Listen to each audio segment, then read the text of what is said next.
राजेश जी, हम लोकतांत्रिक देश में रहते हैं। हम सब जानते हैं कि 15 जून को यह जो कार्यकाल था पंचायत प्रतिनिधियों का, वो समाप्त होने जा रहा था। सरकार इसको लेकर इतनी सजग है कि कोरोना काल में चुनाव नहीं हो पाए हैं, तो आखिर क्या व्यवस्था होनी चाहिए। मैं चुनौती देता हूं, हमारे आरजेडी के बड़े वरिष्ठ साथी हैं, मैं उनका सम्मान करता हूं, लेकिन पूरा होमवर्क यदि किया जाए तो इस बात को समझा जाएगा कि पंचायती राज अधिनियम के तहत ऐसा कोई प्रावधान है ही नहीं कि एक्सटेंशन किया जा सके। और आज से पहले कभी ऐसी स्थिति उत्पन्न ही नहीं हुई है जब समय पर चुनाव नहीं हो पाए हैं। वो तो हम सब लोग इस बुरे दौर से गुजर रहे हैं, इसलिए परिस्थिति हमारे सामने आई है।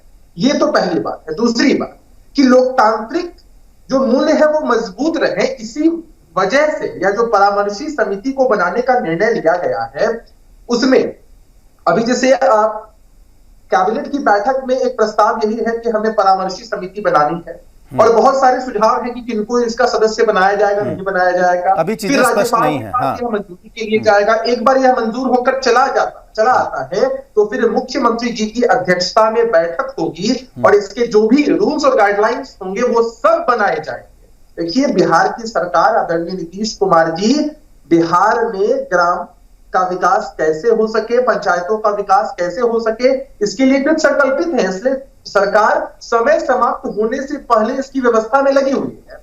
लेकिन समझने की चीज है कि अध्यादेश लाकर तो हम इन चीजों को कर सकते हैं, चाहे वो हमारा ग्राम पंचायत हो, हमारी पंचायत समिति हो, जिला परिषद हो, सबके स्तर पर परामर्शी समिति बनाई जाएगी। लेकिन अब देखिए कि विपक्ष के लोग एक तो होमवर्क नहीं करते हैं, जानते नहीं है कि भाई इस तरह का प्रावधान जब है ही नहीं तो आगे हम बढ़ कैसे सकते हैं। लेकिन जनता के बीच या जो भी चुनकर पिछली बार आए हैं उनके बीच एक माहौल बनाने के लिए इस तरह की गलत बयानबाजी करते हैं। बिल्कुल अभिषेक, राजेश, मैं आपको धन्यवाद देता हूं कि अभी आपने टोककर इस बात को कहा, और यही बात बहुत मैंडेटरी है कि जनता तक सारे तथ्य जाने चाहिए ना, कि कानून के हिसाब से देश संविधान के हिसाब से चलता है। ऐसा तो है नहीं कि आपको नहीं अभिषेक, वो ये भी कह रहे हैं कि अध्यादेश के जरिए चीजों को किया जा सकता है जिसकी व्यवस्था नहीं है। राकेश जी ने यह भी कहा अभिषेक की अध्यादेश लाकर हम चीजों को कर सकते हैं।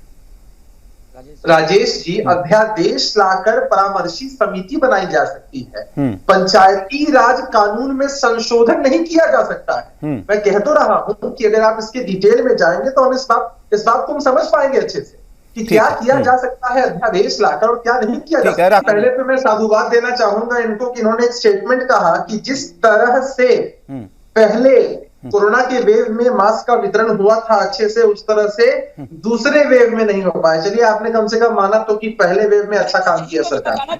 ऐसे तो अभिषेक अफसर शाही का बहुत इंपॉर्टेंट ये है कि सरकार की प्राथमिकता होती है कि लोगों तक राहत पहुंचे, उसके लिए कार्यप्रणाली बनाई जाती है। अब इन लोगों को सरकार पर तो अटैक करना है, अफसरों पर भी अटैक करना है। ये हमारी ही सरकार है जिसने डीजीपी के घर तक को सीज कर लिया था, बड़े बड़े अफसरों अधिकारियों पर कार्रवाई कर। अभिषेक, संक्षेप में, समय कम है ना।